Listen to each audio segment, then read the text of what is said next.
तो रौना मेरे प्यारे भाई की हलचल मजा में एक बार फिर से आपका स्वागत है अपने चैनल सेफ्रॉन पैट्रियोट में। और मैं आपका भाई दुर्गेश लेकर आ चुका हूँ एक और नई वीडियो। और आप सभी लोगों के लिए मेरी तरफ से स्वतंत्रता दिवस की बहुत सारी शुभकामनाएं।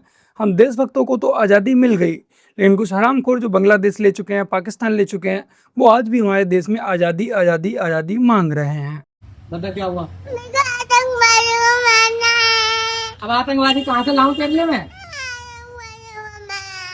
आतंकवादी कहाँ है यहाँ? बेटा अभी छोटी हो, तुम आतंकवादी को कैसे मारोगी? मुझको मारना। कैसे लाऊं? कहाँ से लाऊं? कहाँ से लाऊं आतंकवादी? फौजी की ड्रेस पहन ली तो सच में फौजी बन गई क्या? अब इस बेचारी बच्ची की जिद को कैसे पूरा किया जाए, ये तो बड़ी विकट समस्या हो गई है। भाई आप एक काम करो, अपने गली मोहल्ले में कोई भी एक जिहादी पकड़ के ढूंढ लो, उससे कहना कि भाई थोड़ी देर के लिए मरने की एक्टिंग कर ले, बेचारे को बदले में 5 किलो राशन दे देगा, बच्ची भी खुश हो जाएगी और वो भी खुश हो जाएगा।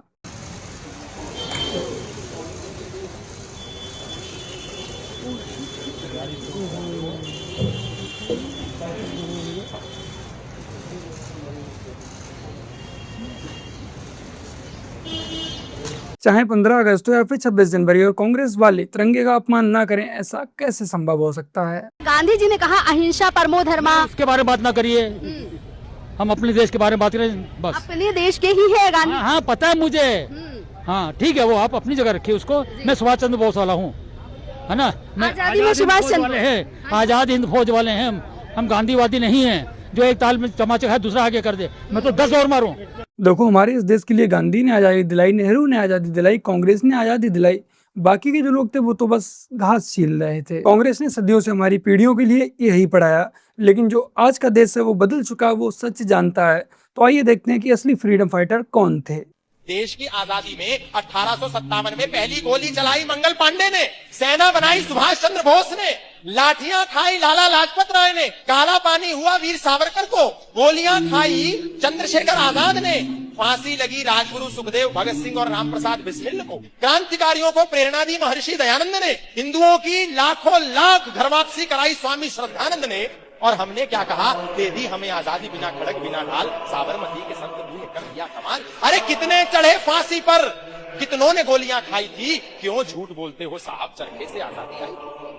जिन लोगों ने अपना बलिदान दिया, घर बार सब छोड़ दिया देश के लिए, हंसते हंसते फांसी के फंदे पर लटक गए। लेकिन हमें इस कांग्रेस ने क्या सिखाया कि आजादी तो गांधी जी के चरखे ने दिलाई है। अपना झंडा लाल चौक में ही श्रीनगर में खड़ा करो तो मैं मान जाऊंगा। चेक कर खब्बे हाथ रोली, चेक कर गब्बरू दी बोली, चेक कर अख चो तू लहर, चेक कर किथे किथे बह, चेक कर पैर कना वैलियां यारी, चेक कर रहदा असले न लेस तू तैयारी, चेक कर रहदी थल्ले गाड़ी वैगन सवारी, चेक कर मैं मित्तरां दी बिल्लो सरदारी, चेक कर मैं मित्तरां दी बिल्लो सरदारी, चेक कर मैं मित्तरां दी बिल्लो। आशा करता हूँ कि फारूक अब्दुल्ला अब मान गया होगा और उसका पूरा का पूरा क्रेडिट जाता है सिर्फ और सिर्फ एक व्यक्ति को, हमारे देश के प्रधानमंत्री श्री नरेंद्र मोदी जी को।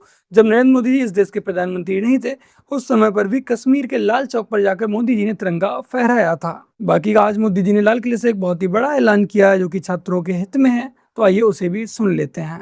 पाकिस्तान उधर से हमला करता है, तब मोदी जी क्या करते हैं? चलो पलट के हमला करो, खत्म कर देंगे पूरा, हम घुस के मारेंगे, हम घुस के मार के आए। और भाई पूरे देश में बातें होती है 56 इंच का सीना, 60 इंच का सीना, जो भी है कि देखो हमने घुस के मारा, तुरंत फैसला हो जाता है। यहाँ भी तुरंत फैसला करें ना, फास्ट ट्रैक चलाए ना। एक बहुत बड़ा बोझ बन चुका है कोचिंग क्लासेस की स्पर्धा। हर माँ बाप को लग रहा है कि कोचिंग क्लास में बच्चे को नहीं भेजा तो हम प्रतिष्ठित परिवार नहीं है।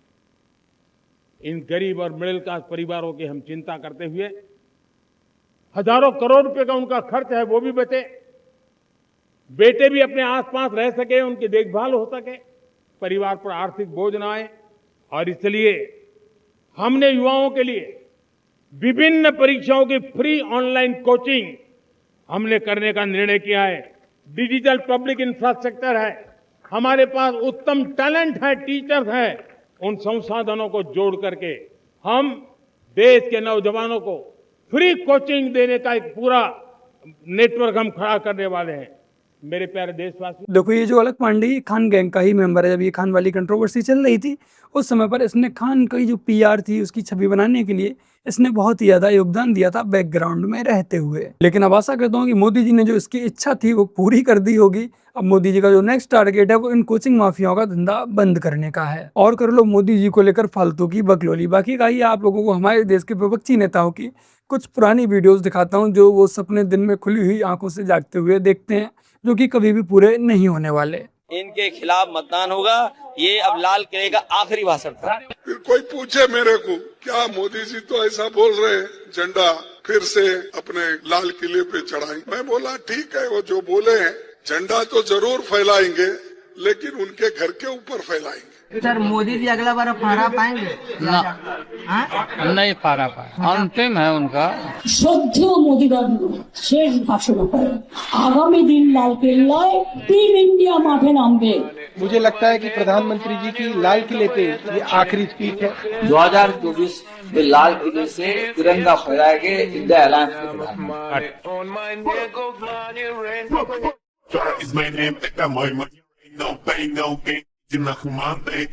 ये सारे के सारे विपक्षी नेता सुबह शाम बस एक ही नाम रखते हैं, मोदी मोदी मोदी। ये जागते हुए सोते हुए सब जगह यही सपने देखते हैं कि कैसे भी ये मोदी से हटे, सत्ता से हटे, उसके बाद हम इस देश को नोच खाएं। फिलहाल ये लोग इस तरह से सपने देखते रहेंगे और मोदी जी लाल किले से भाषण देते रहेंगे। हाँ, एक दिन ऐसा जरूर आएगा कि जब मोदी जी लाल किले से भाषण नहीं देंगे तब योगी जी लाल किले पर खड़े हुए नजर आएंगे। गलती से भी मुझसे पॉलिटिक्स मत खेलना। देश के शिक्षा मंत्री को हटा के आए तो हमें वो मत समझना। तो इनको बाहर निकालो, पहले बाहर निकालो, इनको गुंडा करो। उसके देखो शर्ट फाड़ी इसने। क्या ये एसएचओ साहब, ये हाथ देखिए, हाथ देखिए, क्या ये गुंडा है? ये देखो, तुमने गुंडे बुला रहे हो, ये देखो गुंडे बुला रहे हो।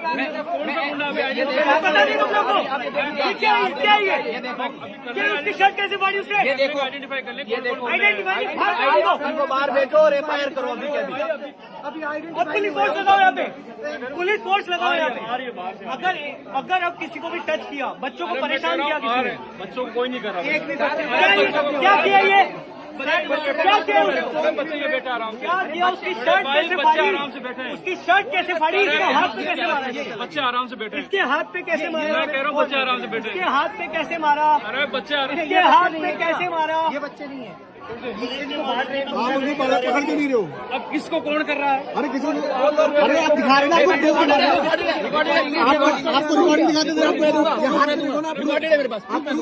पता नहीं भाई कि एसएचओ साहब इन नमूनों को कैसे झेल रहे हैं। मैं अगर एसएचओ साहब की जगह पर होता तो शायद मैं तो नहीं झेल पाता, और शायद मैं उस जगह पे इसी वजह से हूँ भी नहीं।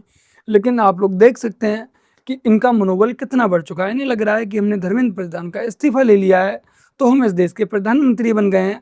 अब जहाँ भी जाएंगे, जो भी करेंगे, वो अनिल कपूर की कौन सी मूवी नायक की तरह जाकर हम वहाँ पर सीन क्रिएट करेंगे। तो आप लोग देख ही सकते हैं कि ये किस तरह की भाषा का उपयोग अपने से बड़ों के लिए कर रहा। बाकी का इन जैसे लोगों से उम्मीद भी क्या कर सकते हैं?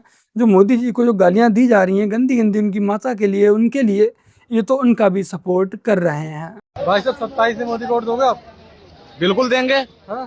वोट मोदी को भाई नहीं हटा सकते। क्यों? इसलिए कि भाई हम 15 लाख का वादा किया है मोदी ने, और वो 15 लाख रुपए जो है हमको उससे चाहिए। अच्छा, उसने वादा किया है और जब तक नहीं देगा तब तक उससे हम उसको कुर्सी से नहीं हटने देंगे।